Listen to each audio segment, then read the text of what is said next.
tardes, amigos. Soy José Ricardo Stock. Estamos en Viento a Favor y hoy quería comentarles algo que es evidente. En las empresas decimos que el recurso humano es nuestro mejor activo. Si es nuestro mejor activo, pues hay que ponerle mucha atención, mucho cuidado a cómo, en primer lugar, lo reclutamos. A veces buscamos personas que tengan una determinada aptitud, o sea, unos conocimientos y también unas capacidades que tengan que ver con el puesto al que van a desarrollar. Iniciativa, creatividad, una responsabilidad, etc. Pero junto con eso no hay que olvidarse de algo muy importante, que es la actitud. La actitud tiene que ver más con el ánimo, con el estado de ánimo de una persona. Si es positiva, si es más dinámica, más pronta a resolver problemas, si está más atenta a los demás. Una actitud muy importante. Claro, esto no se ve tan fácilmente en un proceso de selección. Lo vemos cuando la persona está dentro. Por eso los programas de inducción que se organizan en las empresas son buenos, son convenientes, pero son relativamente limitados, porque la verdadera inducción de una persona, de un nuevo directivo, por ejemplo, en una organización, requiere de alguna manera un trabajo con él.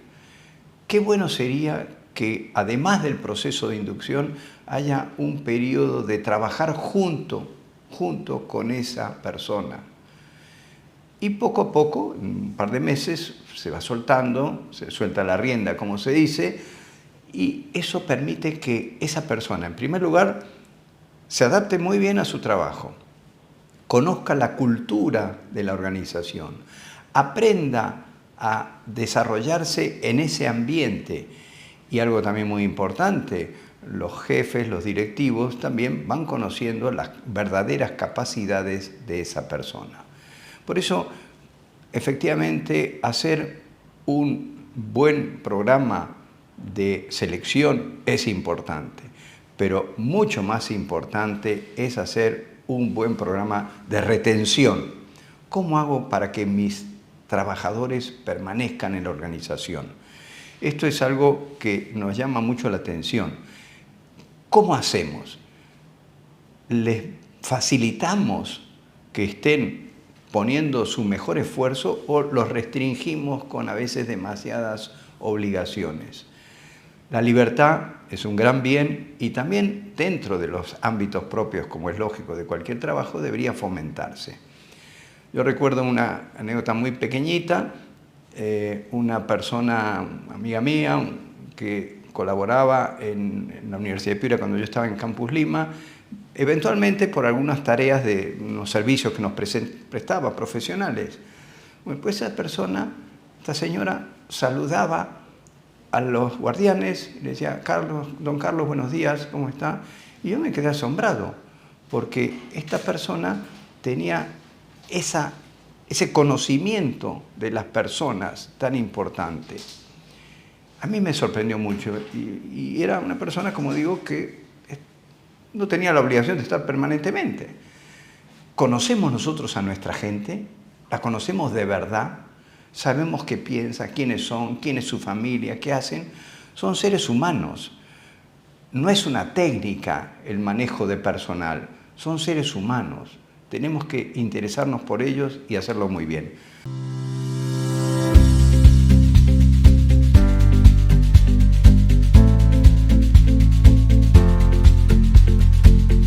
Continuamos con nuestro programa Viento a Favor y hoy tenemos la gran oportunidad de conversar con Luis Salazar. Él es presidente del directorio de Otroguil, presidente del directorio de Aurífera Sacramento, director de Soluciones Empresariales contra la Pobreza, vicepresidente del Consejo Privado Anticorrupción. Ha sido además también presidente de la Sociedad Nacional de Industrias. Bienvenido, Lucho, a Canal B. Muchas gracias por estar con nosotros. Encantado de estar con ustedes. Pues mira, Lucho, he comentado que tú has sido un empresario dedicado en buena parte a la industria.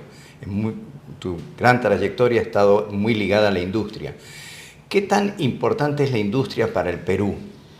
Lo voy a poner de dos maneras. Es fundamental si queremos desarrollar el país. Todos los países desarrollados tienen como porcentaje del PBI a la industria alrededor del 24-25%. En el Perú estuvo a 16,5% del PBI, pero lamentablemente por las políticas que estamos teniendo en los últimos años, se ha ido cayendo y hoy está alrededor del 12% del PBI. Sigue siendo importante. Para dar una idea, la minería está alrededor del 14-15% del PBI. Entonces es un sector fundamental. Claro, tú has mencionado medidas del gobierno que a veces, en vez de impulsar, frenan, que son las más duras, ¿verdad? Es correcto. Y las que más desaliento, me imagino, causarán a los industriales, ¿no? Es correcto, es mucho más fácil hacer comercio porque abro una tienda y la cierro muy rápidamente, pero cuando uno va a desarrollar industria no tiene que pensar en largo plazo, ni siquiera mediano, largo plazo, 15 años, 20 años. La inversión en maquinaria, la inversión en la fábrica, todos los procesos que hay que desarrollar. Y eso es complicado. Y uno busca, cuando quiere invertir en industria, un entorno favorable para eso. ¿Y qué tanto peso tiene en esta dificultad para la industria la competencia de países, diríamos, China, por ejemplo, que puede traer productos a muchísimo menor precio? ¿Eso también es un factor muy importante? Pero no es el más importante. El más importante, hay casos como la subvaluación y el dumping, pero cuando hablamos de competencia, lo que necesitamos es igualar la cancha. Ajá. Y la cancha en China, el Estado, por ejemplo, cuando decide desarrollar una zona en China, hace las carreteras, arma el ambiente para el parque industrial, genera todos los servicios, energía, escuelas, colegios, o sea, hospitales o clínicas, lo que se necesite, digamos, para que esa zona se desarrolle. De ahí negocia con los que quiere que vengan a invertir y le dice: yo necesito que me desarrolles a la zona, que me contrates gente de la zona, te doy un terreno preparado en condiciones muy favorables, digamos, te ayudo a comprar la maquinaria, o sea, ayudan a armar toda esa industria porque se entiende que es muy complicado. O sea, toda una estrategia que tiene muchísimos frentes para apoyar la industria. Así ¿verdad? es. Acá lamentablemente estamos al revés. Tú quieres poner una industria y trámites, permisos, el pasar, digamos, todos los permisos que tú necesitas para poner una industria demora 2-3 años. Si estás en una industria tipo la química, puede ser hasta más, 4 años para poner para poder poner una industria. Y después tienes todo el tema de permisología y además te atacan todos te ataca la Zonafil, te ataca Indesi, te ataca las municipalidades locales, y siempre buscando sacar más recursos en vez de pensando en cómo ayudo a que se desarrolle esa industria, ¿no? Bueno, buscando cómo sacar más recursos, pero después tienen la gran incompetencia de emplearlos, porque los grados de inversión o de cumplimiento de los proyectos de inversión son bastante bajos en general. No, y lamentablemente el problema del Perú no es un problema de recursos del Estado, porque el Estado tiene ahora alrededor de 5 veces más dinero de lo que tenía hace 15 años. El problema es que no ha cambiado nada. O sea, tiene 5 veces más cantidad de plata y no ha logrado mejorar la salud, no, la seguridad menos todavía. Si hablamos de infraestructura, tampoco. Entonces, tenemos un problema serio de cambiar la forma en que estamos gestionando el país, digamos, y acá somos todos los peruanos, somos responsables de alguna manera, claro, de gestionar el país para que se genere ese desarrollo industrial que genera más puestos de trabajo, mejores empleos, y mejora la calidad de vida, digamos, en general de la gente, ¿no? A veces parece que falta unas decisiones más firmes, una capacidad de ejecución a los niveles, me refiero de los ministerios, las mismas gobiernos regionales. Hay una burocracia que se ha enquistado muy fuerte, sobre todo en estos municipales y regionales. Es terrible cómo se han enquistado ahí muchísima gente, diría con poca eficiencia en su trabajo, ¿no? Sí, lamentablemente esa es la situación. Y si le agregamos a eso la corrupción y la búsqueda, digamos, de prebendas para poder permitir que se desarrolle un proyecto, eso va asustando a las empresas y sobre todo a las empresas formales, porque nadie quiere entrar en ese mundo, digamos, de corrupción y de prebendas, ¿no? ¿Y todo esto hace que empresas vayan del país? Correcto. El Perú se ha venido desindustrializando, como digo, desde hace ya muchos años, alrededor desde 2008, 2009, un cambio de dirección en el país. Y se han ido industrias muy importantes.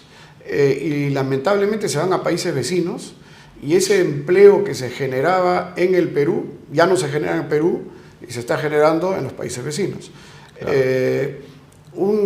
Una inversión, nosotros debemos pensar en atraerla, no en ver qué le sacamos, porque cuando viene la inversión genera puestos de empleo, mejora la productividad, mejora la calidad de los sueldos, y eso lo hemos visto, por ejemplo, en la agroexportación, que hubo todo un boom, creció muchísimo y ahora lo atacaron, inclusive le quitaron la ley que había fomentado todo este crecimiento y se generaron empleos, por lo menos unos 400.000 empleos adicionales.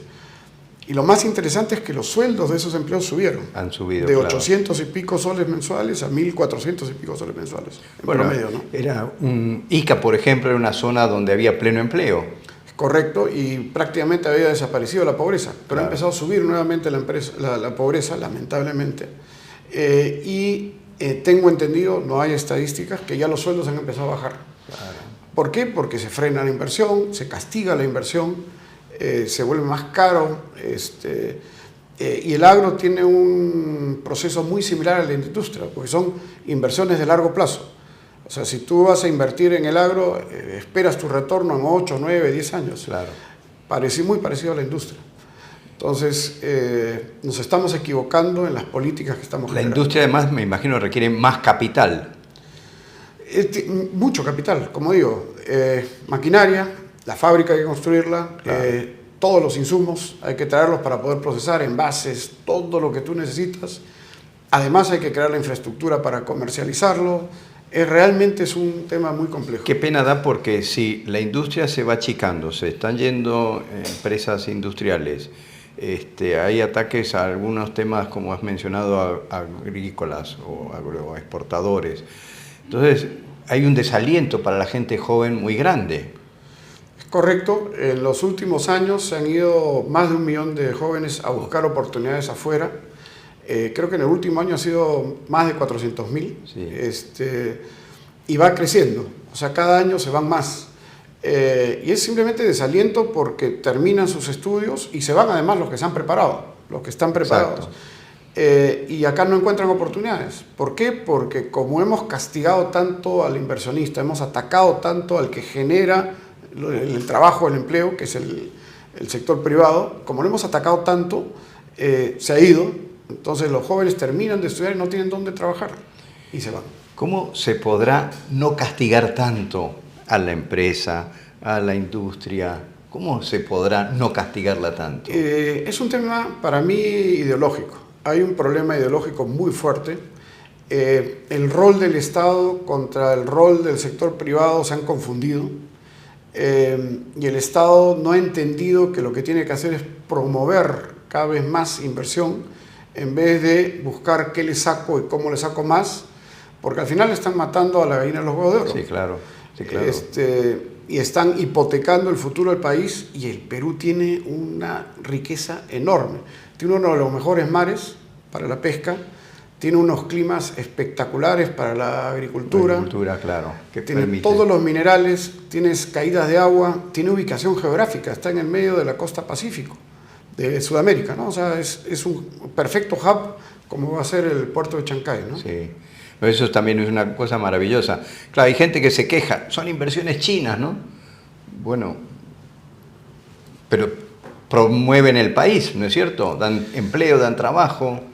Es correcto, pero tenemos también que ver cómo cuidamos la soberanía nacional, ¿no? Siempre hay que buscar ese equilibrio, ¿no? Sí.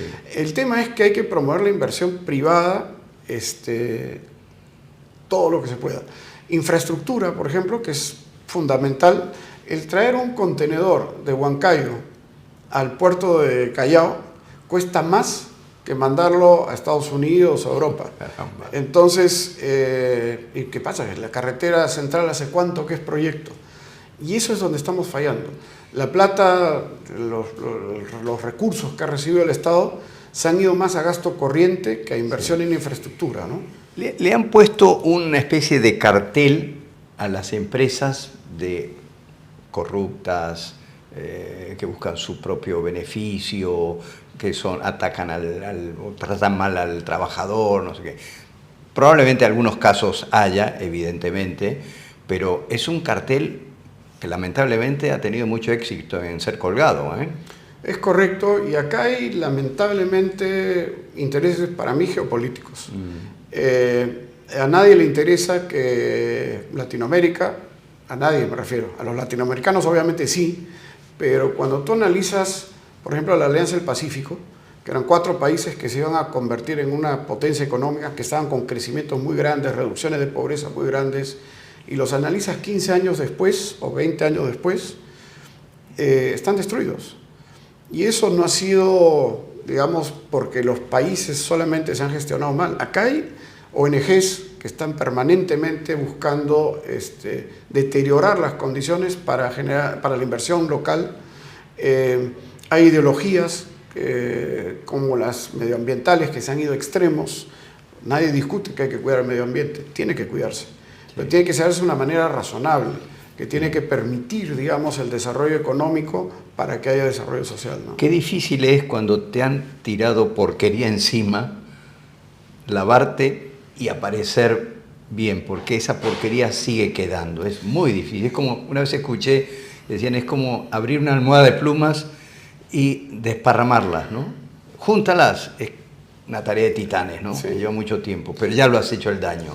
Y lamentablemente se ha hecho muy bien. Pues sí. Y eso es duro de aceptar, digamos. Se ha hecho muy bien el daño. El daño, exactamente. O sea, es duro de aceptar porque se ha hecho muy bien. O sea, Sí. la manera en que se ha logrado que la gente le tenga rabia, rencor a la inversión, al que tiene éxito, al que hace crecer una industria, es brutal. Lo mismo ha pasado con la minería, que la han frenado. Y han frenado el desarrollo del país. Si vemos Cajamarca, por ejemplo, da pena. Entonces tenemos que lograr encontrar este camino para cambiar la forma de pensar.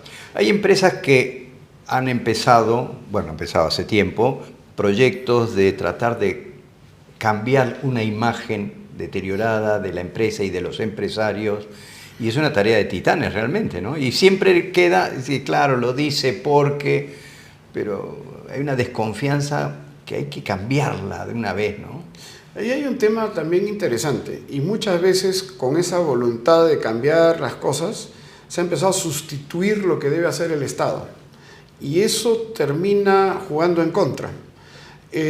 Mencionaste soluciones empresariales contra la pobreza, que hoy además tiene el programa Hombro a Hombro, que es el tema de ayuda, digamos, en el caso de sismos o desastres naturales, y apoyar a la gente. Cuando uno analiza quién tiene los recursos para hacer las cosas bien, es el Estado. Una empresa es una cosa chiquita, no puede sustituir al Estado. Y lo malo es que cuando sustituye al Estado y después ya no puede por cualquier motivo, le terminan yendo en contra de la empresa. Y el Estado, por otro lado, le ha estado echando la culpa a las empresas, cuando en realidad es una responsabilidad del Estado. Pongo el tema de seguridad, pongo el tema de carreteras, pongo el tema de salud, el de educación. Otro problema que hemos tenido es que se han perdido los valores. Se eliminó el curso ¿cómo se llama? De cívica, educación cívica, y el de educación física, los dos. Uno forma valores y fortaleza, claro, y el otro habla de la historia y de lo que uno debe hacer, digamos, para desarrollar un país y para pensar en el crecimiento del país, ¿no? Sí, sí, eso es un tema bien lamentable. Además, vemos la ineficiencia, da pena, ¿no?, del Estado. Cada año se repite los problemas de mortandad infantil por el frío en Puno, en estas zonas, ¿no? Siempre va a haber frío en una época del año. No es tan complicado hacer un programa bien hecho para resolver eso, ¿no? Sí, pero la verdadera solución es que se genere inversión, claro, que permita a la gente tener casas adecuadas, que permita, porque regalamos mantas cada vez, por ejemplo. Sí. Pero esas mantas duran esa temporada. Sí, claro. Y a la siguiente, si no ha habido generación de valor, generación de riqueza, estamos otra vez en el mismo Sí, problema. sí, hay que empujar en ese lado. Y un tema que ya salió y que vale la pena que lo corrijamos también, es el tema de la lucha contra la corrupción. Tú estás en un comité de la lucha contra la corrupción. Sí. Eso es como ir contra un monstruo de muchas cabezas. Es correcto, y hemos discutido muchísimo qué es lo que debemos hacer. Y lo que estamos tratando de lograr es cambiar las condiciones externas, por decirlo así. Voy a poner un ejemplo: las municipalidades, que hacen muchísimo abuso cerrando locales por cualquier motivo, digamos. Sí. Otra vez ataque. ¿A quién voy a atacar? Al formal, porque al informal no le puedo sacar plata, porque no existe, no lo tengo tangible. Y le cobro multas. Esas multas se convierten en RDRs, que son recursos directamente recaudados, y con eso hacen lo que quisieran.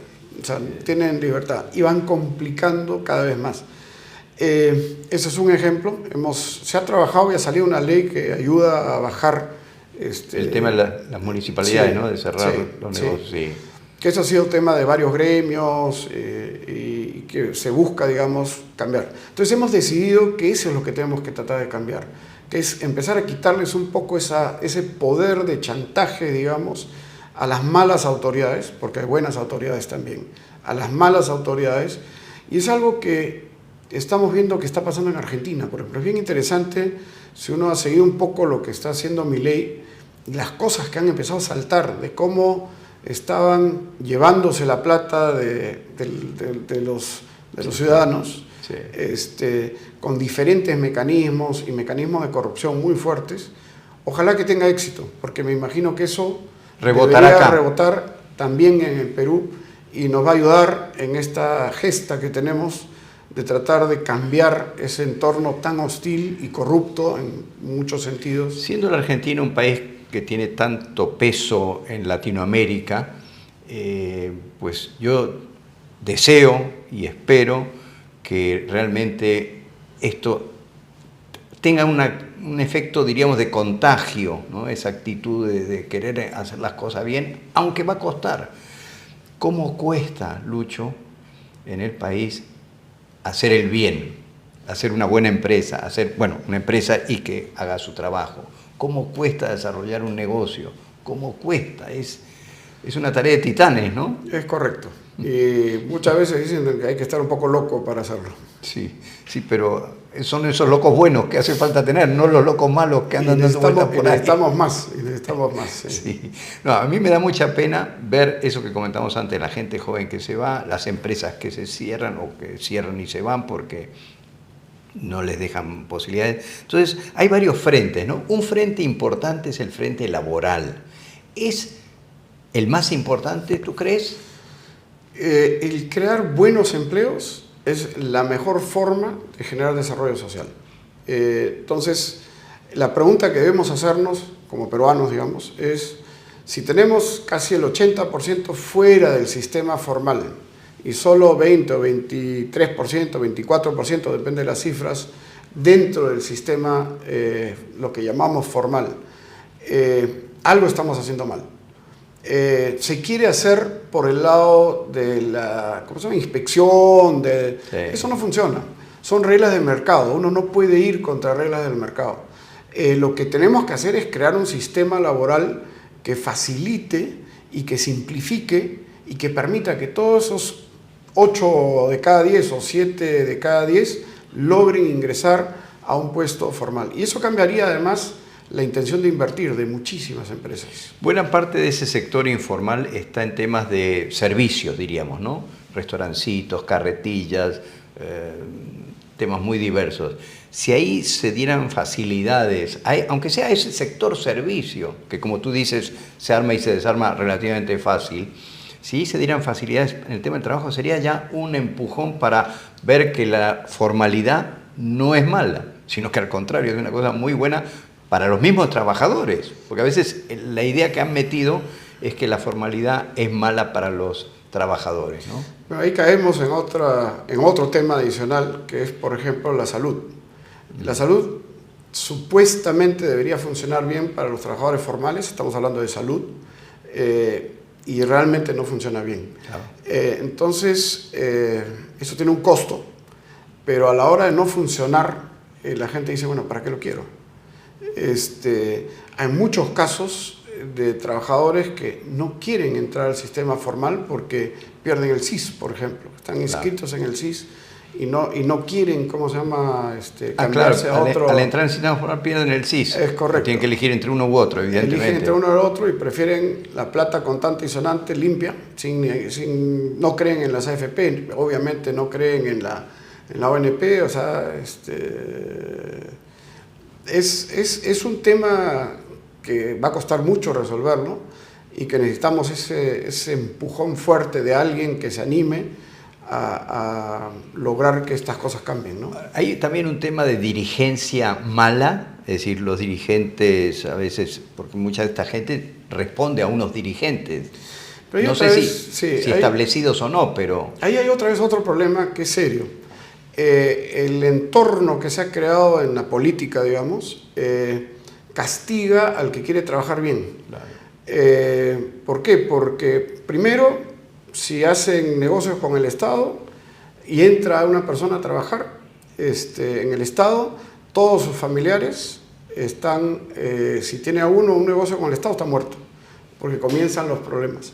Entonces y por otro lado, hay esto que llaman el lawfare, que es la guerra legal. A cualquiera que quiera hacer las cosas bien, como hay todo un sistema enquistado con prebendas y corrupción, empiezan a ser atacados legalmente los que quieren hacer las cosas bien. Pero Lucho, tú eres un empresario que tienes muchos años trabajando en el Perú, aquí te has quedado y aquí te quedas. Sí. ¿Cómo podemos animar a muchos empresarios a que sigan esta idea? No bajemos la guardia, no nos desalentemos, pongamos un nivel de esperanza, con esfuerzo, evidentemente. Bueno, yo creo que, por ejemplo, esta ley que mencioné sobre las municipalidades es un paso bien interesante y bien importante. Y son señales que empiezas a ver que dices, oye, sí se pueden cambiar las cosas. Y hay que creer que sí se pueden cambiar las cosas. Hay que trabajar mucho sobre los jóvenes. En mi caso, yo estoy apoyando a un grupo de jóvenes que se llaman KN. También he apoyado la Gira de la Esperanza, que se trabaja a través de la Universidad de Piura. Sí. Dándoles charlas y explicándoles dónde están los problemas y haciendo que asuman su responsabilidad. Porque mucha gente dice, bueno, el Estado tiene la culpa, pero cuando analizamos el fondo del tema, nosotros hemos puesto a ese Estado y nosotros somos los que deberíamos estar vigilando a ese Estado y eligiendo autoridades bien, sin un tema emocional, sino muy racionalmente y pensando quién va a trabajar bien, ¿no? Toda una tarea, pero como creo que decía el Papa Juan Pablo II, que no nos roben la esperanza, ¿verdad? Es decir, tengamos siempre esa firme esperanza de que con esfuerzo, con sacrificio, pues lograremos salir adelante. Yo soy muy confiado en que el Perú saldrá adelante. No sé cuándo, pero saldrá. Yo estoy plenamente convencido de eso. Qué bueno. Además, por el hecho de haber estado viajando mucho al interior del país y tratando mucho con jóvenes en el interior del país, ellos quieren un Perú creciente, están dispuestos a pelear por el Perú. Los que se van, lamentablemente se fueron, pero hay muchos que se quedan y que sí quieren desarrollar el país. Y esa juventud es la que a mí me da la esperanza de que vamos a lograr ese cambio. Qué bueno, Lucho. Bueno, muchísimas gracias. Ojalá estas iniciativas tengan eco, tengan réplica en muchos empresarios, que estoy seguro que lo hará. Y muchas gracias por estar aquí en Canal B, el canal del Bicentenario. Muchas gracias. Encantado y ha sido mucho gusto, un gusto grande. Gracias, Lucho.